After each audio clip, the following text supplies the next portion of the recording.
Hi guys, आज म यो एउटा शानदार विषयमा बोल्न गइरहेको छु र के त भन्दाखेरि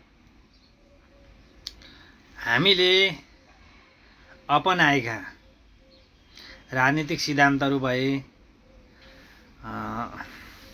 इकोनोमिक्स फर्मालिटीहरू भए, त्यसको विषयमा हामीले चाहिँ केही कुराहरू मनन गर्नुपर्ने हुन्छ र आर्थिक क्षेत्रको विकास गरिरहँदा आर्थिक क्षेत्रका व्यावसायिक व्यक्तित्वहरूसँग आफ्ना धारणाहरू सेयर गरिरहँदा मलाई के लागेको छ भने वैज्ञानिक उत्पादन र वैज्ञानिक प्रयोगले हाम्रो जीवन स्तरलाई माथि उकास्न सक्छ भन्ने विश्वास हामीले लिनु पर्दछ।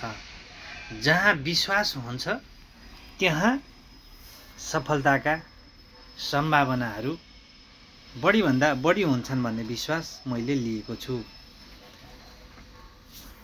अब यो विश्वास र व्यवस्थापन जुनसुकै प्रोफेसनल लाइफमा काम दिने अत्यन्तै महत्त्वपूर्ण कुराहरू हुन्।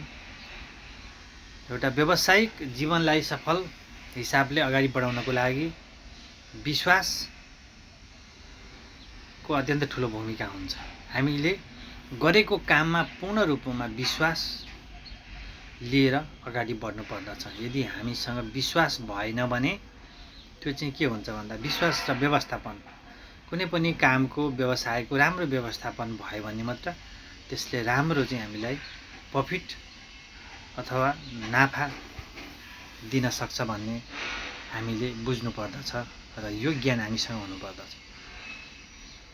वैज्ञानिक उत्पादन र वैज्ञानिक प्रयोग भनेको के हो त भन्दाखेरि वैज्ञानिक उत्पादनले भनेको हामीसँग भएका जे जति वस्तुहरू छन्, जे जति प्रक्रियाहरू छन्, तिनीहरूलाई चाहिँ व्यवस्थित हिसाबले अगाडि बढाउनु र तिनीहरूबाट नाफा कमाउनुलाई वैज्ञानिक उत्पादन भनिन्छ। वैज्ञानिक उत्पादनको प्रयोगद्वारा हामीले समाजलाई विशिष्ट रूपमा अगाडि बढाउन सकिन्छ र हरेक कुराको व्यवस्थापन हुन्छ, चाहे आर्थिक क्षेत्रमा होस्, चाहे व्यावसायिक क्षेत्रमा होस्, चाहे चाहिँ शैक्षिक क्षेत्रमा होस् र जुनसुकै क्षेत्रमा पनि ठुलो भूमिका भनेको व्यवस्थापनको हुने गर्दछ। यदि व्यवस्थापन राम्रो भएन भने राजनीतिक क्षेत्रमा पनि राम्रो व्यवस्थापन हुन सकेन पार्टीहरूको भने, र ठुला पार्टीहरूले पनि साना पार्टीहरूलाई व्यवस्थापन गर्न सक्नु पर्दछ। अहिले राजनीतिक क्षेत्रमा देखिएका समस्याहरू पनि के हुन् त भन्दाखेरि त्यो व्यवस्थापनको पक्ष राम्रो नभएर हो। जुनसुकै व्यावसायिक क्षेत्रमा त्यहाँ म्यानेजमेन्ट सिस्टम राम्रो छैन, व्यवस्थापन राम्रो छैन भने त्यो चाहिँ सफलता हासिल गर्नलाई अत्यन्तै गाह्रो हुन्छ। त्यसकारणले ठुलो पार्टीले सानो पार्टीलाई व्यवस्थापन गर्नुपर्ने हुन्छ र ठुलो निकायले सानो निकायलाई व्यवस्थापन गर्नुपर्ने एउटा आवश्यकता हुन्छ भने अर्को आवश्यकता भनेको आफैलाई व्यवस्थापन गर्नु, त्यो झन् महत्त्वपूर्ण हुन्छ। जस्तै हामीले एउटा व्यवसाय गऱ्यौँ र हामीले चाहिँ कुनै पनि एउटा वैज्ञानिक उत्पादनशील एउटा चाहिँ हामीले उत्पादन केन्द्र खोल्यौँ, त्यसलाई राम्रो व्यवस्थापन गर्न सक्यौँ भने हामीले त्यहाँबाट राम्रो प्रफिट कमाउन सकिन्छ र हामी अगाडि बढ्न सकिन्छ, सफल बन्न सकिन्छ भन्ने हाम्रो धारणा हो। त्यसै गरी आम नेपाली जनसमुदायको हितका निम्ति, नेपाली जनताको हितको निम्ति हामी सबैले आपसमा एउटा कोअपरेसन अपनाउनु पर्ने हुन्छ। कोअपरेसन एन्ड कोलाबोरेसन यो पनि अत्यन्तै महत्त्वपूर्ण कुरा हो। र बजार एरिया हामीले चाहिँ जुनसुकै व्यावसायिक क्षेत्रमा हामीले राम्रो पहुँच चाहिँ मार्केटिङ म्यानेजमेन्ट, एउटा प्रोडक्ट्स म्यानेजमेन्ट भयो, अर्को चाहिँ मार्केटिङ म्यानेजरलाई चाहिँ म्यानेजमेन्टलाई चाहिँ हामीले ध्यान दिन पर्छ।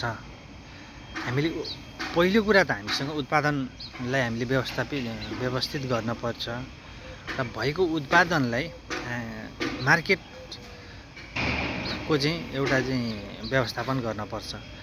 हामीले पहिलो कुरा चाहिँ उत्पादन हो, उत्पादन भएपछि मार्केटिङ डिमान्ड भन्ने कुरो त त्यो अटोमेटिक भएर जान्छ र मार्केटिङले पनि ठुलो भूमिका चाहिँ खेल्छ व्यवसायमा। त्यसकारणले राम्रो मार्केटिङको चाहिँ व्यवस्थापन गर्नुपर्छ र उत्पादनलाई पनि राम्रो गर्नुपर्छ।